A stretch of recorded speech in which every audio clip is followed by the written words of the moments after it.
Orientando o Direito está no ar. E hoje nós temos o privilégio de conversar com o Dr. Bruno Terra Dias, que é juiz de direito, que já atuou em Montes Claros como juiz de direito e como professor nas faculdades Santo Agostinho e na Universidade Estadual de Montes Claros. E hoje é juiz em Belo Horizonte e é presidente da AMAGES, a Associação dos Magistrados Mineiros. Gostaria de começar uma conversa, doutor Bruno, falando sobre a AMAGES e sua atuação. A AMAGES é a entidade que representa o juiz mineiro e representa o juiz mineiro perante os mais diversos órgãos e os interesses da magistratura perante a Assembleia Legislativa, o Tribunal de Justiça, o Poder Executivo e também na esfera federal. Porque nós temos uma missão. A missão é assegurar que o juiz seja independente para decidir, pois o juiz independente traz à sociedade a certeza de uma decisão sólida e incontestável do ponto de vista das influências políticas. Isso é o mais importante para a conquista da democracia. Doutor Bruno, o juiz deve decidir apenas e tão somente pela sua convicção e pelo que está no processo. E quando o juiz depara com situações de súmula vinculante e outras imposições vindas dos tribunais superiores, como tem acontecido, qual o procedimento, como que os juízes têm agido? Olha, esse é um dos temas de maior preocupação do momento. Por quê? Porque nós temos os tribunais praticamente legislando. Nós gastamos 513 deputados federais, 81 senadores para elaborar um texto e gastamos 8 ministros do Supremo Tribunal Federal para editar uma súmula vinculante, sem que esses ministros tenham sido eleitos e sem que tenham que prestar contas à sociedade do que estão fazendo. Nós gastamos um Tribunal Superior Eleitoral para redigir uma resolução que vem disciplinar a perda de mandato por infidelidade partidária, sem que haja qualquer controle social a respeito disso. É um tema preocupante, por quê? Porque o que pode parecer atraente num dado momento tem o outro lado da moeda, tem o seu reverso. Deixar à conta dos tribunais superiores suprir o que se entende em ser lacunas do Poder Legislativo é atribuir a alguém o poder de fixar a regra, fixar o conteúdo da regra e decidir segundo sua própria convicção. É uma concentração de poderes perigosa do ponto de vista institucional e do ponto de vista das perspectivas da democracia brasileira.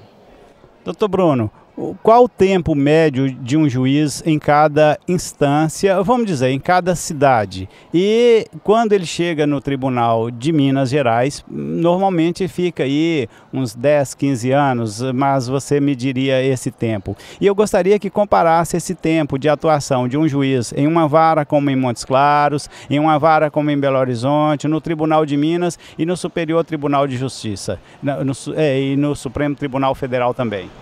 Bem, não existe um tempo determinado de permanência do juiz. Eu mesmo fui juiz aqui em Montes Claros e, para minha satisfação, fiquei aqui 7 anos, 7 ótimos anos.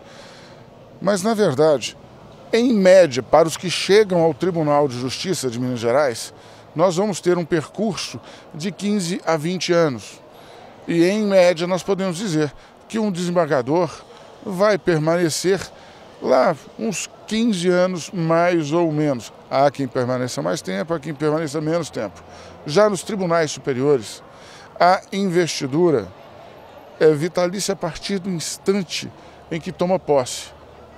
Pois bem, o vitaliciamento vai até os 70 anos, é uma mitigação que existe no Brasil, mas nós podemos ter ministros que permanecem 30 anos, a idade mínima para ingresso no Supremo Tribunal Federal é 35 anos. Se a idade limite é 70, nós, em tese, podemos ter exemplos dessa natureza. E temos, efetivamente.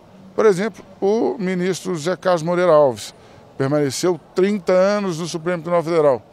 O mais recente ministro do Supremo, o ministro Toffoli, 41 anos de idade, vai ficar quase 30 anos dizendo o direito.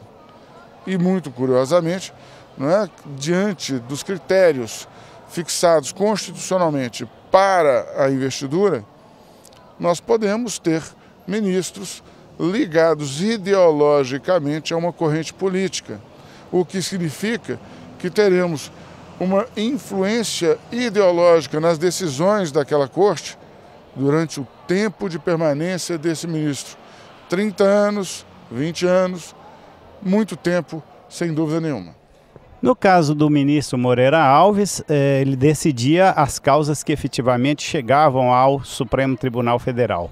Hoje, no caso do ministro Toffoli, existe a súmula vinculante. Então ele terá a oportunidade de participar da elaboração de muitas súmulas vinculantes. E essas súmulas obrigarão aos juízes e às administrações públicas durante uns 30 anos. Esse engessamento do judiciário em instâncias, primeiras instâncias e segunda instância em nível de tribunais regionais, atropela um pouco o poder de decidir do juiz? Sem dúvida que atropela, porque nós temos, como você bem disse, um engessamento. Nós temos a cristalização de um pensamento único, fixado por 8 pessoas, impositivo a todo o país, sem possibilidade de discussão daí por diante. Ou seja, há uma autêntica substituição do legislador pelo ministro da Corte. Isto aí torna mais difícil a discussão das teses jurídicas. Vamos lembrar um caso muito rapidamente aqui.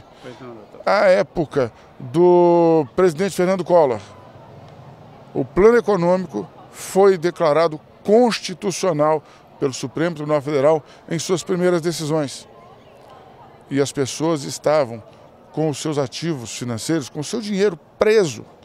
Gente precisando de dinheiro para uma cirurgia, gente precisando de dinheiro para pagar uma prestação de uma casa, gente precisando de um dinheiro para as suas atividades cotidianas, o comerciante, o industrial, todo mundo com dinheiro preso. E o Supremo disse, isto é constitucional. E o que aconteceu? Os juízes foram descobrindo os erros do plano econômico e furaram o plano econômico, liberando dinheiro para quem estava doente, precisava pagar a conta do hospital, para quem tinha dinheiro para financiar a sua produção, para quem tinha dinheiro para pagar a sua casa e daí por diante. Isto mostra que o engessamento partido dos tribunais superiores, sem que haja a suficiente reflexão, tem o potencial de trazer para o país males não pensados. Se naquela época tivesse súmula vinculante e o Supremo Tribunal Federal baixasse uma súmula dizendo o plano econômico é constitucional, todos teriam ficado com seu dinheiro preso e os doentes não conseguiriam internação no hospital.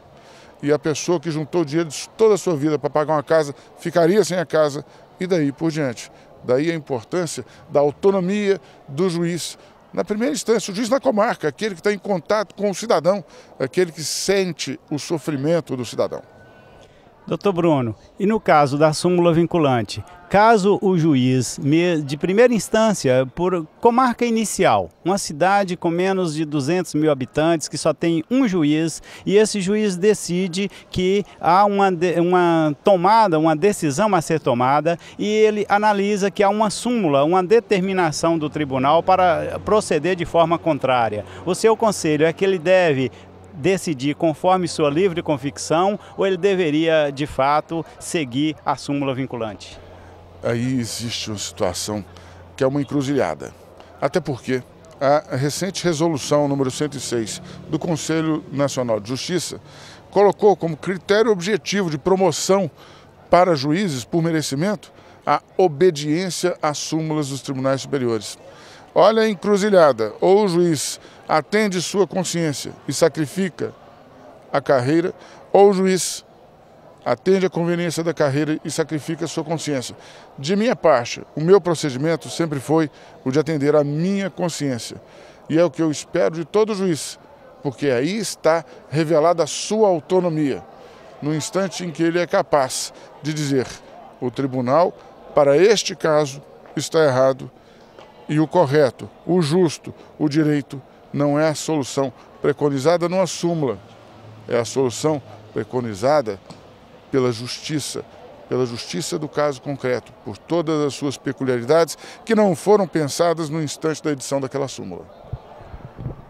Orientando o direito, teve o privilégio de conversar com o Dr. Bruno Terra Dias, juiz de direito, professor, e que falou sobre um tema muito importante, que é a interferência poder superior, que é o Supremo Tribunal Federal, nas decisões que os juízes que têm contato com o público, que ouve a testemunha, que ouve o clamor do réu e do autor que estão ali na sua presença, mas que tem que seguir uma determinação garantida pela Constituição como decisão do Supremo Tribunal Federal. Todo o agradecimento ao Dr. Bruno Terra Dias e pede a participação do telespectador na próxima oportunidade, porque em querendo Deus apresentaremos uma outra entrevista.